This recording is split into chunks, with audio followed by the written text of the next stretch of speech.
Vous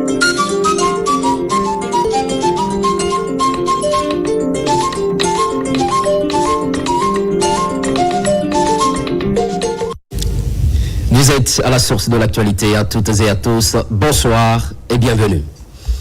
Reconnaissance des femmes de médias, cela passe par le prix Hadia Tousso. Une soirée est organisée pour célébrer 100 femmes journalistes qui font bouger la presse. C'est la 8e édition. Le courage et le talent sont mis en lumière.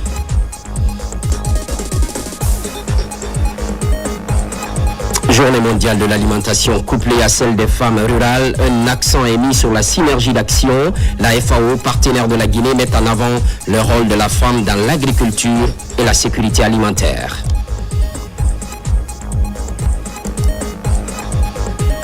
À Bofa, le gouvernement tend la main aux personnes de 3e âge. Elles bénéficient de la prise en charge sanitaire et c'est gratuit.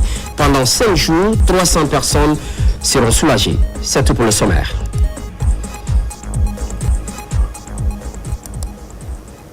À la une, plusieurs ambassadeurs et chefs de projet au département des affaires étrangères. Ils sont reçus par le chef de la diplomatie guinéenne. Au menu des entretiens, le renforcement de la coopération sud-sud et la mise en œuvre de nouveaux projets en vue de consolider le partenariat entre la Guinée et ses amis. Makemedozo.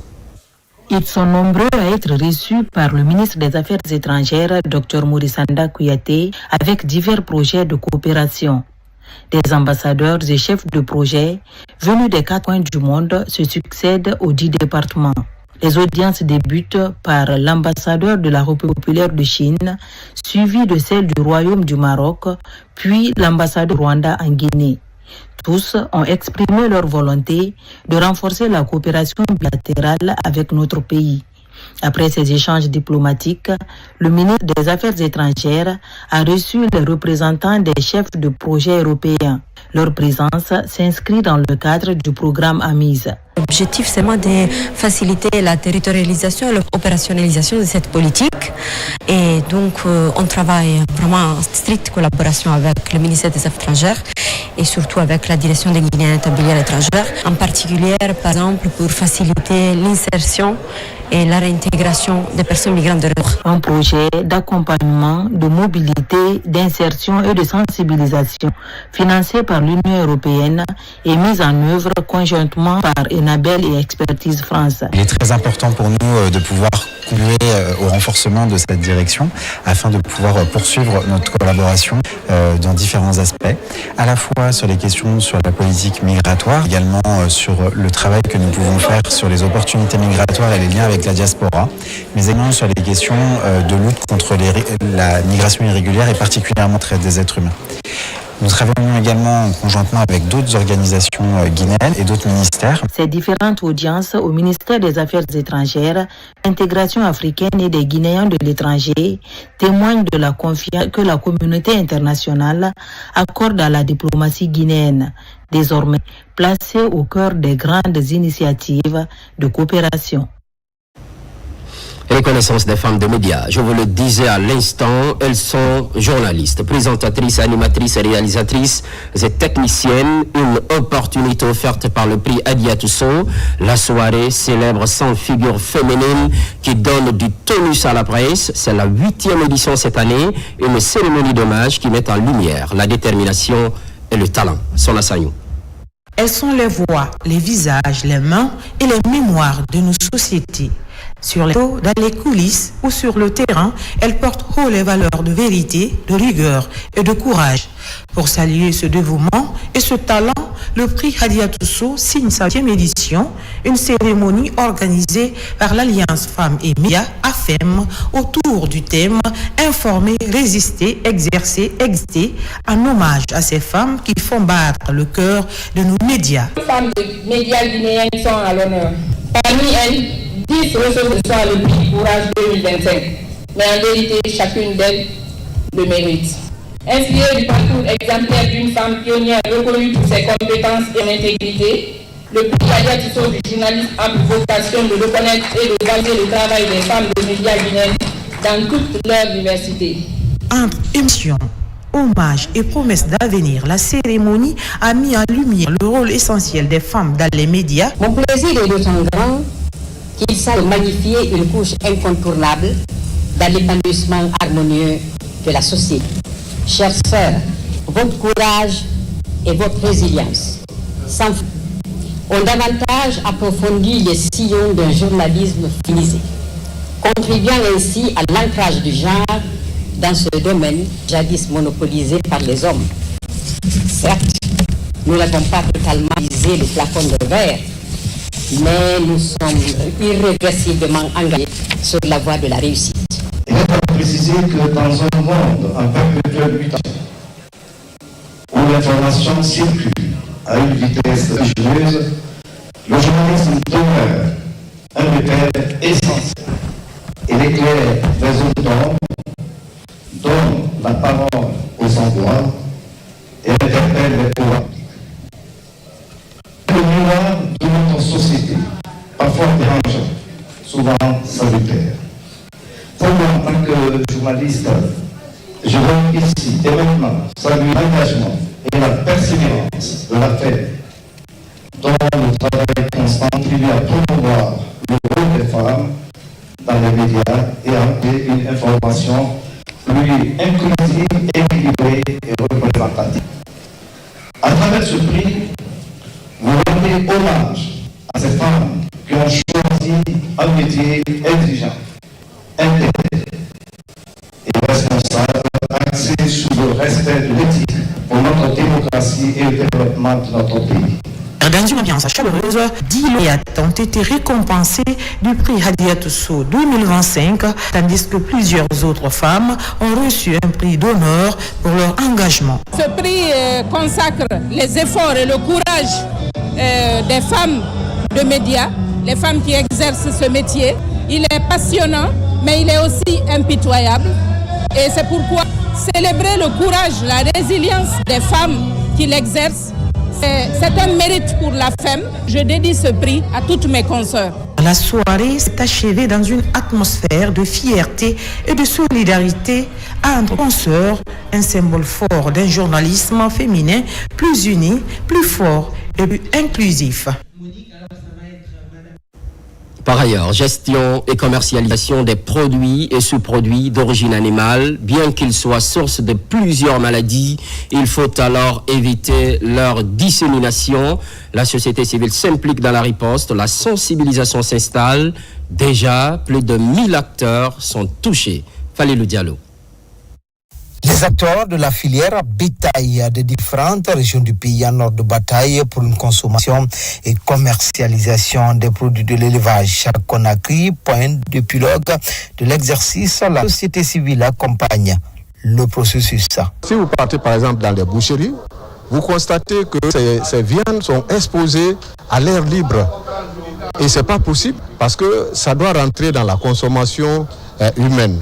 Donc, il y a certaines règles d'hygiène qu'on doit observer pour que ces gens qui viennent acheter ne trouvent pas des maladies. Tout le monde a compris vraiment que la viande est un produit très sensible et que son utilisation rationnelle doit être un vecteur très important pour la santé de la population. Les acteurs de la filière ou autres organismes impliqués dans la vente des produits de l'élevage se concertent et apprennent les nouvelles techniques de conservation et de vente des produits d'origine animale. Nous allons passer dans tous nos abattoirs parce que c'est les abattoirs qui sont chargés de donner aux acteurs détaillants de la viande. Je félicite non seulement le directeur régional pour son effort fourni et la CONASEC en symbiose avec nous autres acteurs pour la réussite de cet atelier. C'est pour cela que toutes les couches sociales ont été invitées ici, à savoir les administrateurs de marché, les vétérinaires, les religieux, les éleveurs eux-mêmes. Près de 2000 acteurs impliqués dans la conservation et la commercialisation des produits sont ainsi outillés en ligne de mire à réduire les risques liés à la consommation des produits d'origine animale. Place au forum des acteurs publics. Plusieurs structures ont répondu à l'invitation. Il est essentiellement question de promouvoir les bonnes pratiques en matière de gestion. Finalité, bâtir les entreprises plus solides et résilientes. Carlos Mandialo, Nabilay Moussa Kamara. Véritable plateforme d'échange entre décideurs, entrepreneurs et chercheurs. Le Forum national des acteurs publics a souhaité être une tribune pour partager les cas de réussite. Initié par Guinée, cet événement favorise également l'émergence de nouvelles idées pour booster le développement de la Guinée. Notre ambition est claire. Placer l'intérêt général au centre de l'action, bâtir une administration performante, numérique, participative et ancrée dans les valeurs de responsabilité et de patriotisme. Ressortir des résultats engagés en si peu de temps par nos acteurs choisis pour cette édition. Récemment, des agences de notation ont apprécié la Guinée et ça c'est dû à l'effort de tout un chacun. Au niveau de notre institution, notre premier objectif, la première mission de la douane, il s'agit de la mobilisation des recettes intérieures, mais aussi quelque part il y a aussi la protection de l'économie. Lors des panels, les représentants des structures publiques et privées exposent les acquis obtenus grâce notamment à leur style de gestion dans leurs activités respectives. Le thème de cette année, transformer l'action publique à l'ère du numérique, résonne tout particulièrement avec les priorités de nos départements et les ambitions du gouvernement sous le leadership éclairé du chef de l'État, son Excellence le Président de la République, le général Mamadi Doumbouya. Notre pays s'est engagé dans une dynamique irréversible de modernisation, où le numérique n'est plus une option mais un levier stratégique pour améliorer les services publics, rapprocher l'administration des citoyens et impulser une nouvelle culture de transparence, d'efficacité et de redevabilité. À travers cet événement, COP Guinée entend offrir une opportunité aux acteurs publics pour mieux faire connaître leurs activités et célébrer les cas de succès pour qu'ils inspirent et impactent le développement de la société. Ensuite, il y a renforcement des capacités des cadres de la Direction générale des élections. C'est le patron de l'administration du territoire qui ouvre la session. But visé, réussir le processus électoral. Yaya Silla, compte rendu. Ce sont des cadres de la Direction générale des élections au niveau central, régional et préfectoral qui prennent part depuis ce matin ici à Kinda à cette formation sur l'épreuve de la planification pour la gestion électorale. L'élection du 28 décembre prochain reste une étape majeure du retour à l'ordre constitutionnel, mettant fin ainsi à la transition. Pour la réussite de cette importante étape, nous devons corriger les imperfections du passé et améliorer davantage les acquis pour arriver à cette noble ambition. C'est le lieu pour nous de reprendre encore une formation, un module qui pour la première fois va être dispensé ici, qui est un nouveau module sur la planification et la gestion des opérations électorales, ce qui va nous garantir la qualité du travail au niveau des directions régionales, mais au niveau des directions préfectorales et communales, mais également au niveau des départements techniques en notre siège. Cette formation des cadres de la Direction générale des élections est financée par le gouvernement du Japon à travers le programme des Nations Unies pour le développement. Nous espérons que les participants à cette formation tireront le meilleur parti de ce temps précieux et départiront avec les connaissances et la confiance nécessaires pour illustrer en tant qu'informateurs sur leur lieu de travail respectif. Le ministère de l'administration du territoire et de la décentralisation est engagé à former et équiper tous les maillons liés au processus électoral. Nous invitons tous les cadres de la Direction générale des élections à tous les niveaux de prendre toutes les dispositions pour la bonne réussite des élections qui nous restent. Après ce groupe de cadres de l'administration centrale des élections, d'autres formations sont prévues en vue de toucher toute la chaîne du processus électoral. Et l'une des conséquences immédiates est la relance des activités politiques, un défi que se fixe le bloc des forces patriotiques. C'est le fruit de la plateforme ICG, Initiative citoyenne de Guinée. Face à la presse, les ambitions sont dévoilées. Simone Noël Tolno. C'est désormais officiel, le bloc des forces patriotiques relance cette activité. Créée depuis la prise de responsabilité par le CNDD en 2009, Depuis lors, la structure est coordonnée par l'ONG ICG, Initiative citoyenne de Guinée. À la maison de la presse, devant un parterre de journalistes et de citoyens, le bloc des forces patriotiques entend de nouveau contribuer de sa façon au développement socio-économique et politique de la Guinée. Notre plateforme politique a été celle qui a eu, je dirais, la clairvoyance de proposer 4 ans de transition. Et on avait proposé, dans un document qu'on a déposé, qu'il fallait organiser l'élection présidentielle en décembre 2025. Et je trouve qu'aujourd'hui, si on ne nous a pas écoutés, mais en tout cas, ça ressemble à quelque chose comme quoi nous avons été beaucoup plus visionnaires. Aujourd'hui, le bloc des forces patriotiques revient sur l'arène publique avec plus d'engagement et plein d'ambition orientée vers le développement. Nous allons remettre le bloc des forces patriotiques encore en place parce que nous pensons qu'il est bien temps qu'on se batte pour que les idéaux que nous avons toujours défendus et qui cadrent aujourd'hui avec la réalité, avec ce qui se passe aujourd'hui, c'est pour cela qu'on a commencé à venir faire d'abord le compte rendu de ce que nous avons fait et proposer la relance de ces activités. Aujourd'hui, le bloc des forces patriotiques ambitionne son adhésion aux idées de changement et de transformation amorcées par le CNRD depuis le 5 septembre 2021. Et puis, une série de rencontres avec un double objectif, faire le bilan des activités liées à la vulgarisation de la nouvelle constitution, mais aussi faire des projections. C'est à l'actif de la jeunesse forestière pour le changement. La structure a réuni ses différents membres. Des idées sont partagées pour l'atteinte de ses ambitions. Ibrahima Souri Blaké-Touré. Les coordinateurs et conseillers du GFC autour de la table pour faire le bilan de leur activité.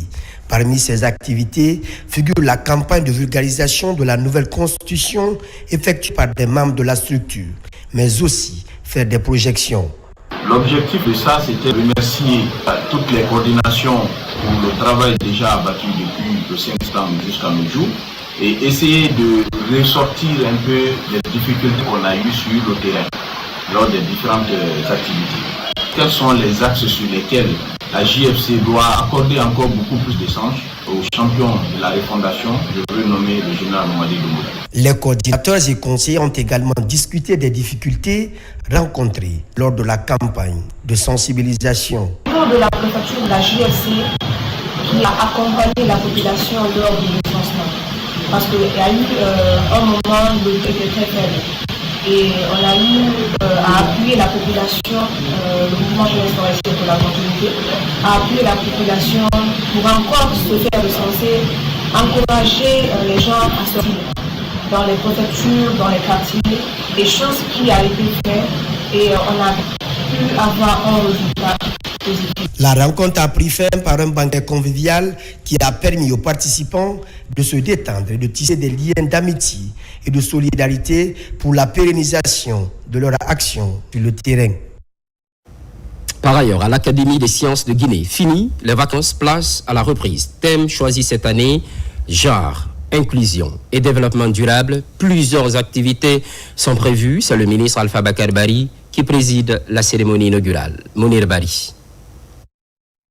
L'Académie des sciences de Guinée vient de réunir à Conakry un large panel d'acteurs du monde scientifique et institutionnel pour marquer la rentrée solennelle 2025-2026. Véritable pôle de réflexion, l'Académie joue un rôle crucial dans la production et la diffusion des connaissances au service du développement national. Nous ne sommes que des guides. Et c'est pour cette raison qu'au sein de l'Académie, vous avez donc tout un ensemble de personnel spécialisé en quasiment tous les domaines de la science.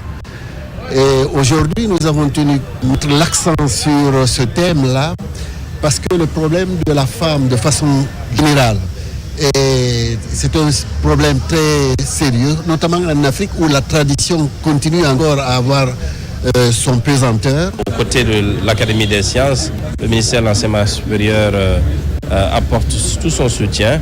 C'est un instrument majeur de consultation. En tant que gouvernement, nous avons besoin d'une telle institution pour mieux documenter et mieux orienter nos décisions. L'institution scientifique s'appuie sur plusieurs collèges de recherche qui œuvrent sans relâche pour faire avancer les sciences, les arts et la culture. La construction d'un développement durable suppose donc de repenser les fondements même de la gouvernance en plaçant l'inclusion au cœur de la planification, de la décision et de l'évaluation publique. Comprendre les ressorts structurels, les inégalités et les exclusions est une étape donc, qui est indispensable pour concevoir des politiques publiques véritablement équitables. Placée sous le thème genre, inclusion et développement durable, cette rencontre de haut niveau a permis aux académiciens de réaffirmer leur engagement à poursuivre leurs travaux de recherche dans la dynamique de trouver des solutions concrètes aux défis sociétaux auxquels la Guinée est confrontée. Parallèlement, l'enseignement technique et formation professionnelle, la requalification du système reste une priorité pour le gouvernement. À Farana, le chemin est balisé, les spécialistes présentent le bilan. Ce n'est pas tout, des directives sont données pour une rentrée académique orientée vers la valorisation du capital humain. Ibrahima Oulen-Fofana. À l'école normale d'instituteurs de Farana, l'heure est au bilan de l'année académique 2024-2025. Les acteurs du secteur entendent formuler des directives pour une rentrée académique 2025-2026 basée sur la requalification du capital humain. Le capital humain demeure la première richesse d'une nation et c'est par la qualité de sa formation, de son éducation et de son encadrement que se bâtit le développement durable. Je suis convaincu que les fructueux échanges assortis des contributions de qualité et d'engagement de chacun de vous permettront de produire ou de formuler des recommandations pertinentes et des plans d'action concrets en vue d'avoir une directive bien orientée pour les actions futures. Ici, les travaux des groupes sont organisés et chaque participant a droit à la parole pour promouvoir l'excellence dans le système. Ces ateliers reposent sur 12 directives. Les attentes de cet atelier visent à mener les directeurs d'établissement, les chargés d'études, les directeurs de stage à formuler des directives à travers les outils qui vont leur être distribués. L'atelier vise à mettre en place des solutions afin de remédier ce qui ne va pas dans nos structures d'enseignement technique en République de Guinée et en même temps de proposer des directives afin qu'on puisse quand même mettre en place ici une formation de qualité et pour répondre aux besoins du grand projet qui se trouve aujourd'hui en Guinée qui est Simandou 2015. Ce présent atelier qui dure 3 jours est une nouveauté initiée par la ministre de l'Enseignement technique, de la formation professionnelle et de l'emploi. On s'intéresse maintenant au fonctionnement des écoles mixtes et étrangères en Guinée. Une mission de supervision sillonne le Grand Conakry. Plusieurs questions sont soulevées, entre autres le programme enseigné dans ces écoles et la collaboration avec leur pays d'origine. Abdoulaziz Baldé pour des éléments d'information. Le marathon de la Direction nationale de l'enseignement préuniversitaire privé se suit dans le Grand Conakry. Après Koya, l'équipe dirigée par Mme Hafsa Toussi pose sa valise à l'école privée Tamina Tousso, située à Kabenem Plateau, dans la préfecture du Dubreka. Ici, après la montée des couleurs, le civisme est appelé vivre ensemble est la thématique de la semaine. Savoir où ça intéresse la Guinée aujourd'hui. Parce qu'il faut savoir que vivons actuellement en communauté et tout ça, il faut savoir vivre ensemble à l'école et partout.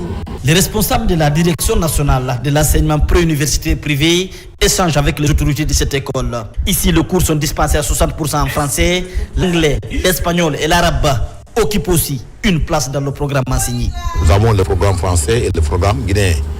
Mix parce que de la maternelle au primaire, nous avons un programme français. On ne sait pas sans savoir que nos enfants, c'est des gens guinéens qui font l'évaluation guinéenne. Nous sommes en règle parce que vous voyez les principes, nous respectons les principes de base. L'école est franco-guinéenne, donc c'est 2 pays déjà qui sont là, et la Guinée et la France. Alors si Hadja se déplace aujourd'hui pour voir les réalités de l'appartenance de ces écoles-là, donc nous, ça nous enchante à coup d'un titre. La floraison des écoles étrangères inquiète les autorités éducatives. Mais à travers cette campagne d'information, le MEPUA veut tirer les choses au clair pour une éducation équitable. Les écoles mixtes n'étaient pas du tout nombreuses dans les temps. Mais nous avons constaté que ça ne fait que pousser. Nous avons remarqué qu'il y a beaucoup plus d'écoles qui sont en collaboration ou bien en coopération avec d'autres écoles de l'extérieur.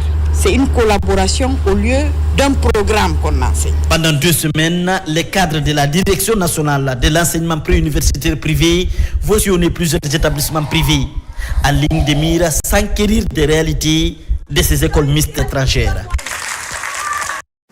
Éducation toujours, enseignement supérieur, déploiement dans les jours à venir de plus de 400 cadres à travers le territoire national. Pendant ce temps, la phase de soutenance se poursuit à l'ISEG, un processus qui viendra sans doute renforcer la qualification de l'apprentissage. Maïmouna Bella Diallo. À l'Institut supérieur des sciences de l'éducation de Guinée, ISEG, la 17e promotion des professeurs d'école normale et des conseillers pédagogiques, maîtres formateurs, achève sa formation. Après 2 années d'études intenses en pédagogie, place désormais aux soutenances devant le jury. Nous avons pris toutes les précautions pour mobiliser les ressources humaines qu'il faut, avec les qualifications requises, pour mettre en œuvre rigoureusement le programme en tenant compte des exigences du LMD, qui utilise l'approche par les compétences. Donc je pense qu'il y a eu des rencontres en présentiel, plus suffisamment de travaux, parce qu'il est dit que dans le cadre de l'approche par compétences, ce n'est pas juste en écoutant le prof qu'on peut construire compétences, c'est quand on est mis en activité. Par rapport aux PEN, c'est-à-dire les professeurs d'école normale, d'instituteurs, là, on a eu une promotion de bons cadres qui sont venus et je crois aussi que tout ce qu'on leur a impliqué aujourd'hui, ils vont repartir avec un bagage conséquent pour pouvoir servir leur pays. Et j'attends à ce qu'ils fassent preuve de tout ce qui a été fait ici. Ils sont plus de 400 à intégrer le système éducatif national. La formation s'inscrit dans la vision du CNRD qui ambitionne de rehausser la qualité de l'éducation en Guinée.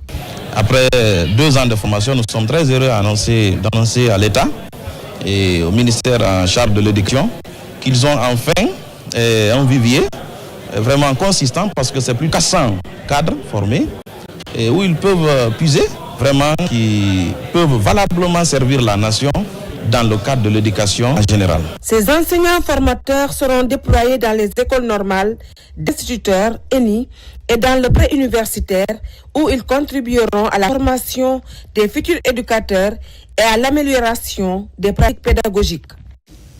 Responsabilité sociétale, les entreprises minières, l'éducation figure à la bonne enseigne. Cela se matérialise par les interventions de Kouroussa Gold au profit des communautés. Des kits scolaires sont mis à disposition afin de maintenir les enfants à l'école. Lancé Kamisoko.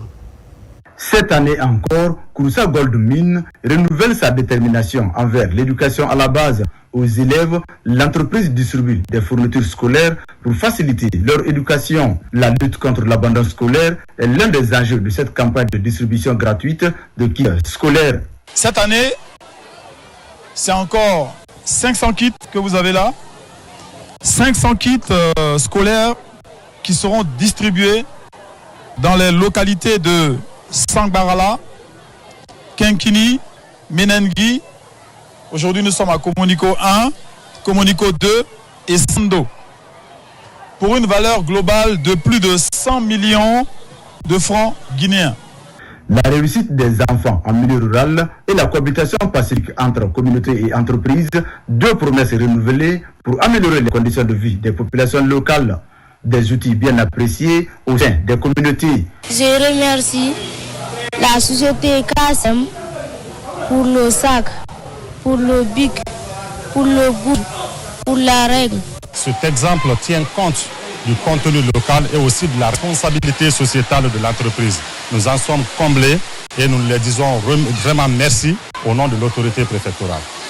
Par ce geste, l'entreprise annonce à la communauté impactée dans sa zone d'implantation ses projets de développement pour le respect de sa responsabilité sociétale. À travers ses initiatives de développement et de soutien à la communauté, Kouroussa Gold Mine démontre son engagement pour le bien-être des ménages impactés aussi par les exploitations minières. On enchaîne avec la formation professionnelle. Fini la retrouvaille du réseau africain. Les conseillers de 12 pays membres étaient à Conakry pour 5 jours et à juste raison apprendre les fondamentaux de l'ingénierie pour mieux planifier les formations et évaluer les entreprises. Moussa Komara, explication. Pendant 5 jours, dans une atmosphère d'innovation et de partage, ces conseillers ont plongé au cœur des outils de l'ingénierie de la formation.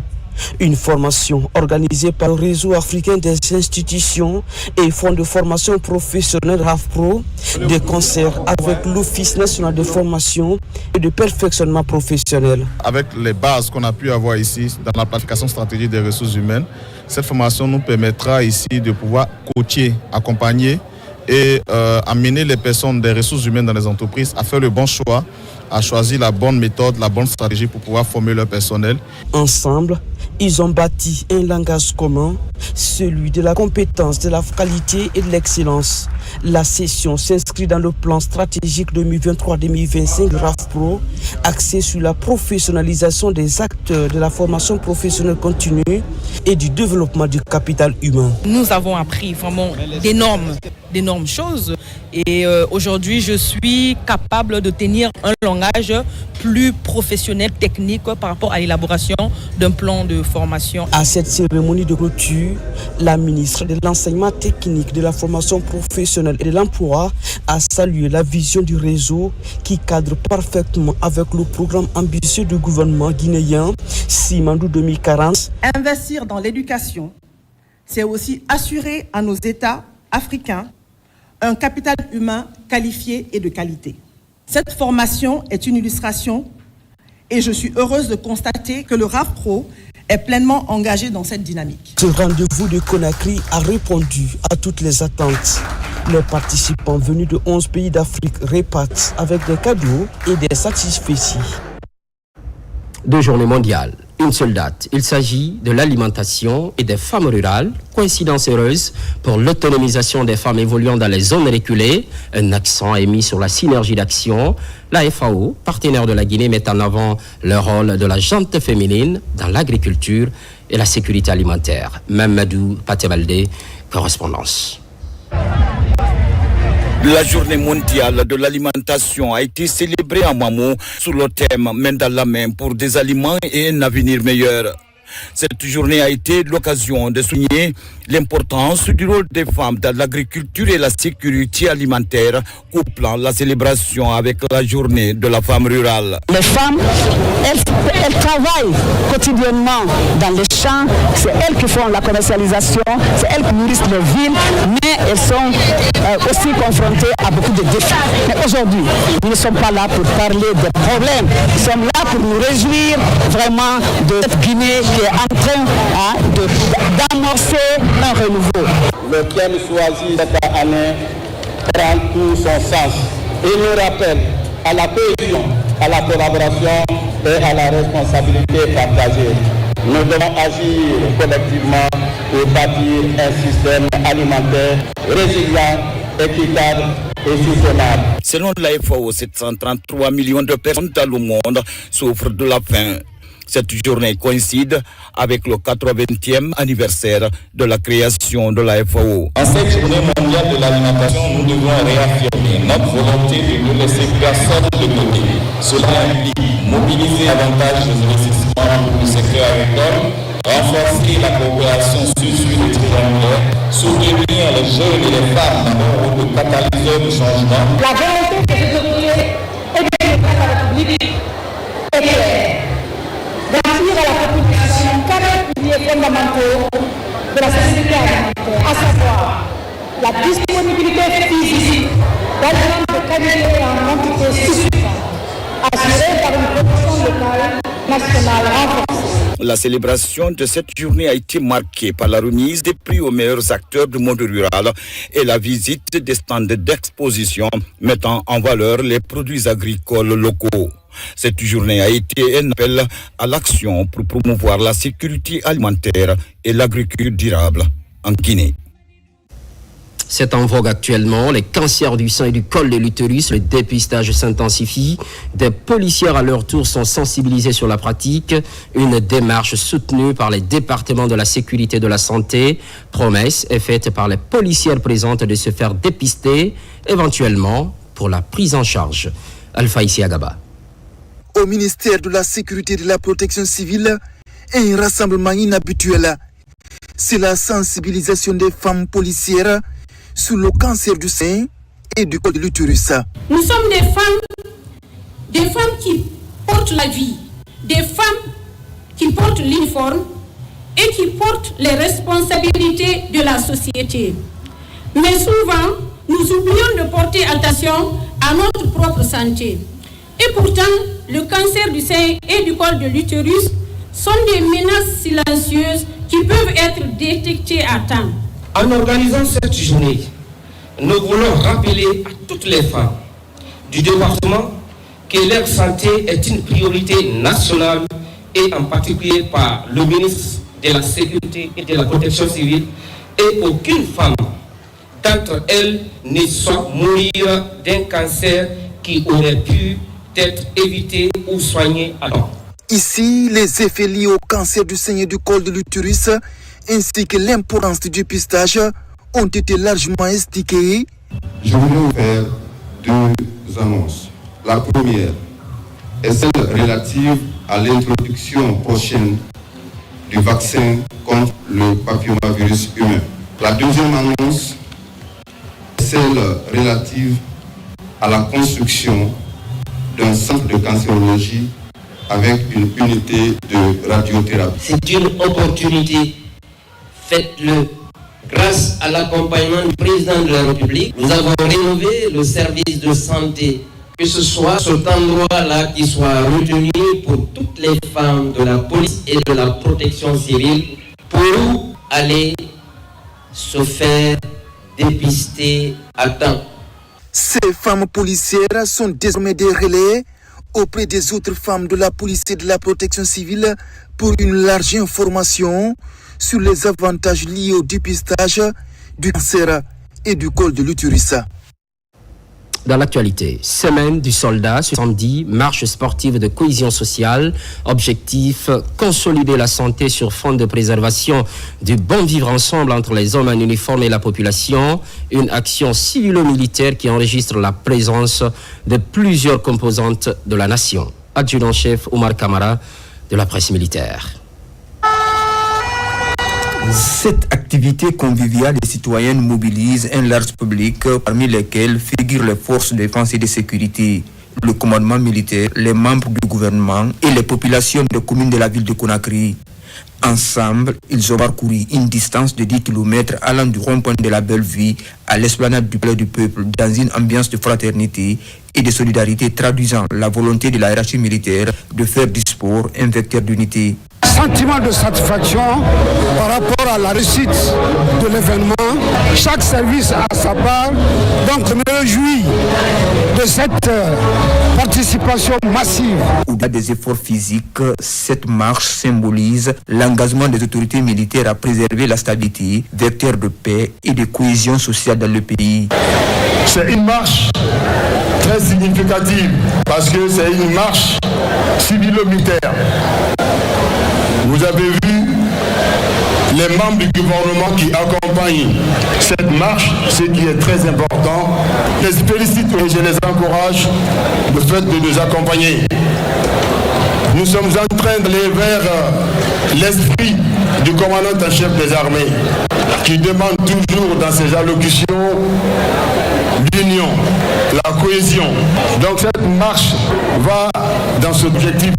Cette marche civilo-militaire rappelle que la paix, la stabilité, le vivre ensemble sont au centre des préoccupations du chef suprême des armées, le général Mamadou Doumbouya. C'est extrêmement important de mettre ensemble les civils et les militaires pour montrer cette cohésion nationale, pour rappeler que l'armée est toujours au service de la nation. L'armée guinéenne, depuis sa création, le pôle de stabilité dans notre pays.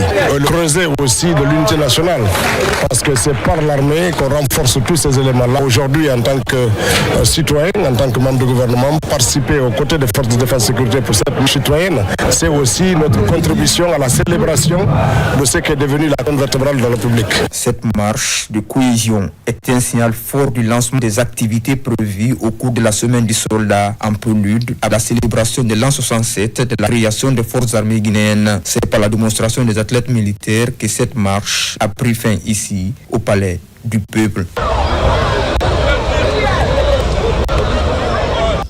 C'est l'un des titres de cette édition. Prise en charge sanitaire gratuite pour les personnes de troisième âge. La décision est prise à Bofa, tout comme dans les préfectures visitées. Un effectif de 300 sera traité avec l'appui bien sûr du gouvernement. Une offensive du Centre national de formation sociale appliquée qui s'étend sur 5 jours. Mohamed Kamara. À Bofa, dans le Rio Pongo, c'est une 6e campagne de prise en charge sanitaire gratuite des personnes du troisième âge qui a connu un engouement du jamais vu. La santé et le bien-être de cette couche sociale préoccupent les autorités du pays. Après plusieurs préfectures de la Guinée, les personnes âgées de Bofa, à leur tour, reçoivent les agents du Centre national de formation sociale appliqué Jean-Paul II. Nous sommes à la 6e campagne de prise en charge sanitaire des personnes de troisième âge. La refondation est en marche. Aujourd'hui, nous remercions d'abord le président de la République, parce que ça, c'est une initiative présidentielle. Nous remercions aussi notre ministre, Haga Charlotte Daffé, qui nous aide et qui nous accompagne partout où nous irons pour la prise en charge de ces personnes.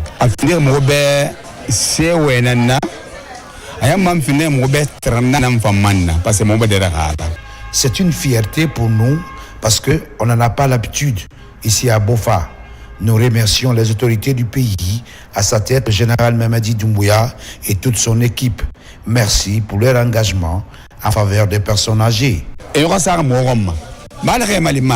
Les maladies liées à l'âge et autres pathologies chroniques connues dans nos sociétés sont diagnostiquées puis soignées sur place. Quand on sait combien de fois ces personnes nous sont chères, les gens qui ont contribué à faire de la Guinée,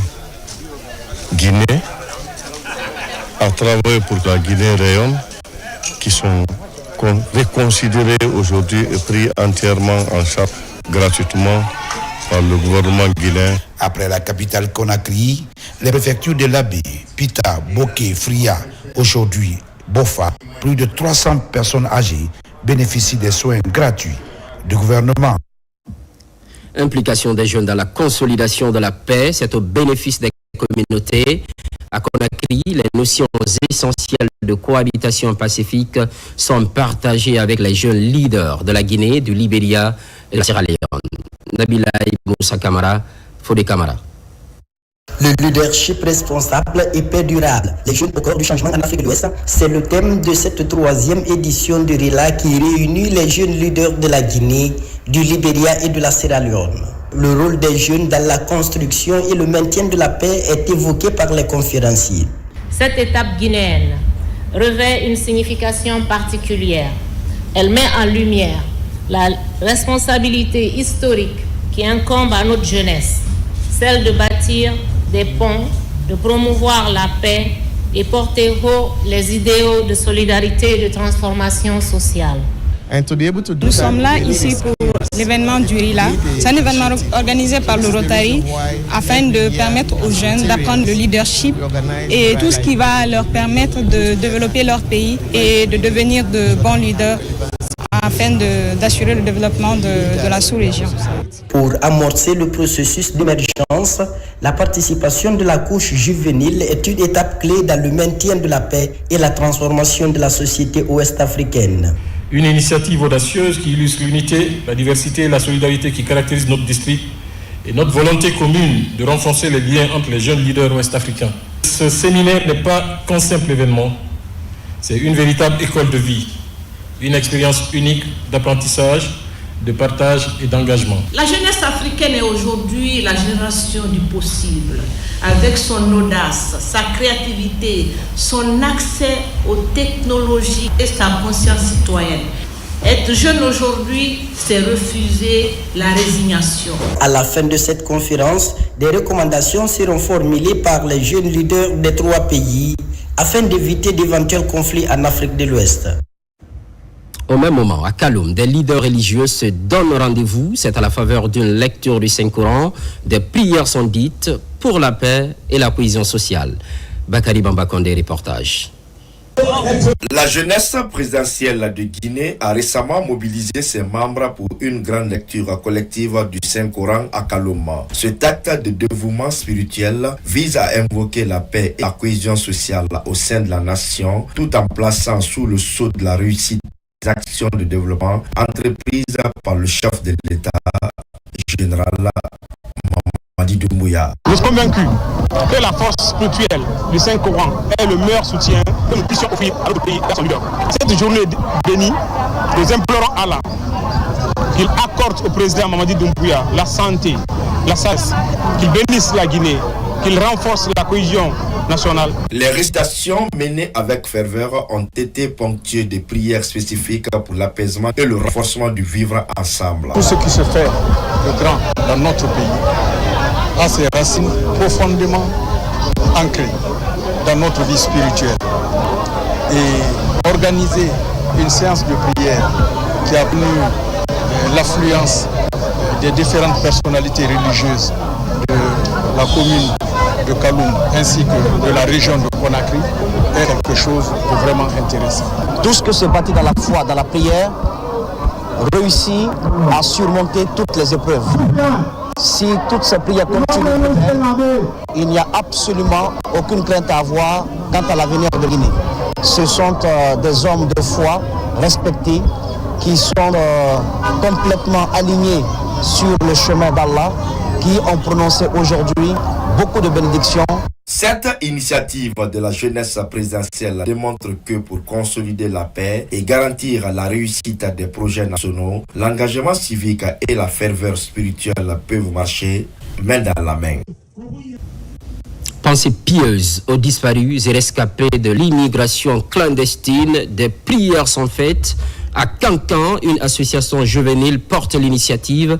En même temps, elle tire la sonnette d'alarme. La grande mosquée de la ville accueille cette cérémonie religieuse. Fodé Bangali Fofana. Ici, à la grande mosquée de Cancan, des fidèles religieux, parents et amis réunis autour d'un idéal et d'une mission à travers la lecture du Saint-Coran. Cette lecture du Saint-Coran est organisée à l'initiative de l'association dénommée Cancan Kalikan, une association communautaire à but non lucratif œuvrant dans le domaine local et participatif. Naître en Guinée, c'est possible. Grandir en Guinée et puis réussir en Guinée est bel et bien une possibilité. Donc restons chez nous, ensemble, en se donnant les mains, on peut bâtir une ville de Cancan dans la prospérité, dans tous ces positifs. Dans nos villes et villages, le nombre de candidats à cette immigration irrégulière cesse de croître chez les plus jeunes. Le langage qui se parle, ils le comprennent mieux que nous.